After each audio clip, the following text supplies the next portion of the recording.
Terima kasih pemirsa, Anda masih menyaksikan Metro This Week. Pemirsa, di Treskrimum Polda Banten menetapkan 3 orang tersangka dalam kasus video viral Kadin Cilegon meminta jatah 5 triliun rupiah ke PT Chandra Asri. Penetapan ketiga tersangka dilakukan setelah di Treskrimum Polda Banten melakukan pemeriksaan terhadap 17 orang saksi. Ketiga tersangka adalah Ismatullah yang merupakan Wakil Ketua Kadin Bidang Industri, Rufaji Jahuri, Ketua HNSI, dan Muhammad Salim, Ketua Kadin Cilegon. Ketiganya merupakan sosok yang terekam dalam video viral tersebut. Ketiga tersangka dijerat pasal pidana penghasutan pemerasan dan atau perbuatan tidak menyenangkan, sebagaimana tertera dalam pasal 160 KUHP, pasal 368 KUHP, dan pasal 335 KUHP. Polisi juga menyita barang bukti, yaitu 1 video serta screenshot ajakan Ketua Kadin kepada para saksi untuk datang ke lokasi dan sejumlah barang bukti lainnya.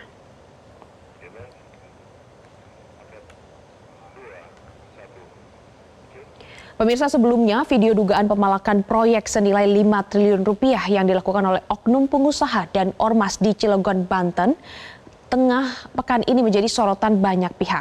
Presiden Prabowo Subianto meminta dugaan pemalakan dan intimidasi ini diusut tuntas agar memberikan efek jera.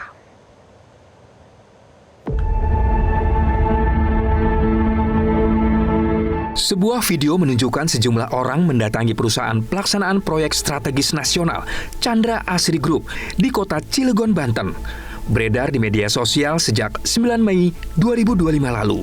Video ini berisi narasi tentang aksi para pengusaha lokal yang ditemani oknum organisasi masyarakat atau ormas meminta proyek senilai 5 triliun rupiah tanpa tender. 5 triliun untuk Kadin, 3 triliun untuk Kadin tanpa lelang. Bagi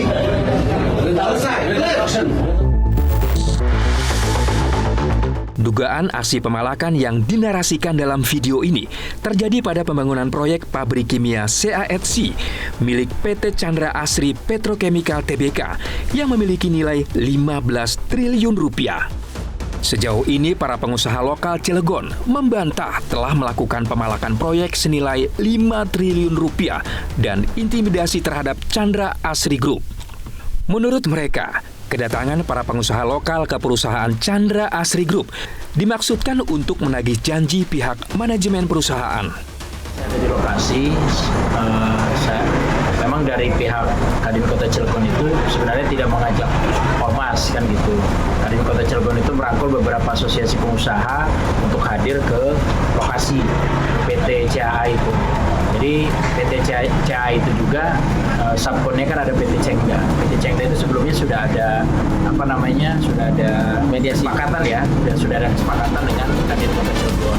Tapi beberapa minggu mungkin tidak ada respon, makanya kita selaku pengusaha lokal mendatangi lokasi tersebut yang sebenarnya tidak ada ormas. Kita tidak membawa ormas. Cuman memang di lokasi ada beberapa ormas, LSM yang gabung dengan kita akhirnya. Namanya kondisi sudah kredit ya. Istilah kredit itu dalam artian sudah ramai, mereka yang ikut gabung dengan kita. Dan memang itu juga sudah ada dua pertemuan. Pertemuan pertama sekitar jam 2:30, pertemuan kedua itu sekitar jam 4. Nah, pertemuan jam 4 itu yang kedua itu yang sebenarnya lebih soft gitu. Cuman memang ada beberapa potongan video yang di video pertama itu yang mengucapkan 3T, 5T itu sebenarnya ada pembahasan dulu sebelumnya gitu. Yang akhirnya tidak ada kesimpulan, mungkin dari pihak Kadin itu mungkin kesal lah gitu ya, refleks lah gitu ya. Yang saya bisa ucapkan mungkin itu refleks, bukan memang tiba-tiba datang langsung bilang minta 3T atau 5T. Kalau menurut saya yang hadir di situ bukan seperti itu. Meski pihak pengusaha lokal Cilegon membantah mengintimidasi dan memalak proyek, pihak Kamar Dagang dan Industri Kadin menyatakan menolak segala bentuk pendekatan non-prosedural yang mengganggu kepastian hukum dan keberlangsungan investasi di Indonesia.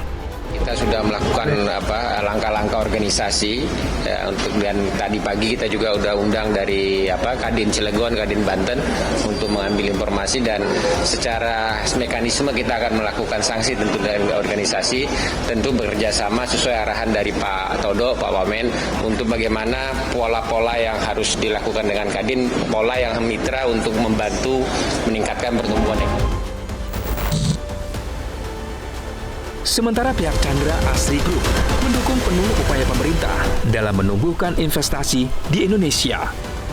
Kami dari Chandra Asri sekali mengucapkan terima kasih telah difasilitasi dengan baik, dan tentu Chandra Asri terus berkomitmen untuk berinvestasi di Indonesia, memastikan pertumbuhan 8% ini dapat tercapai, dan juga arahan-arahan dari pemerintah, dari Kadin, dari kepolisian, dan kemudian dari pemerintah daerah, gubernur, wali kota, tentu menjadi komitmen kami, dan kami selalu taat compliance atas hal-hal yang memang jadi aturan yang harus kami patuhi.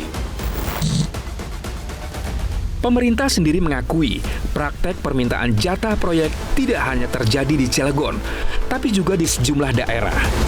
Karena itu, Presiden Prabowo Subianto meminta agar kasus dugaan pemalakan Chandra Asri Group diusut tuntas untuk memberikan efek jerah.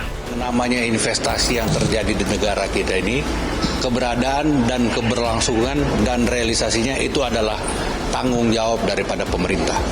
Maka kita menghimbau kepada seluruh komponen bangsa, baik itu pemerintah, kami pemerintah pusat, pemerintah daerah, para pelaku usaha baik secara nasional maupun daerah, itu kita untuk konsolidasi sama-sama. Tujuan utamanya investasi ini harus kita jaga, dan kedepannya tidak ada lagi, karena setelah ini terhadap provinsi-provinsi yang lain kita akan konsolidasikan, kita akan pakai cara mekanisme yang sama. Maka di luar daripada itu, maka tindakan hukum yang akan bergerak.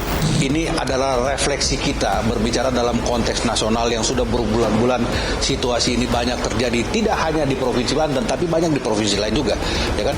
Jadi kita mau lihat bagaimana ini langkahnya ke depannya, konsolidasinya bagaimana kita bisa menyelesaikan mengenai isu itu. Tujuannya kita harus negara harus memberikan jaminan baik ke dalam maupun keluar terhadap investasi di negara kita adalah investasi yang kondusif dan Kami akan segera kembali pemirsa dengan sejumlah informasi menarik lainnya, diantaranya tewasnya 13 orang dalam pemusnahan amunisi kadaluarsa di Garut, Jawa Barat pada Senin lalu dipertanyakan sejumlah pihak. DPR pun memanggil Panglima TNI untuk mempertanyakan hal tersebut. Informasinya kami hadirkan sesaat lagi, tetaplah bersama kami.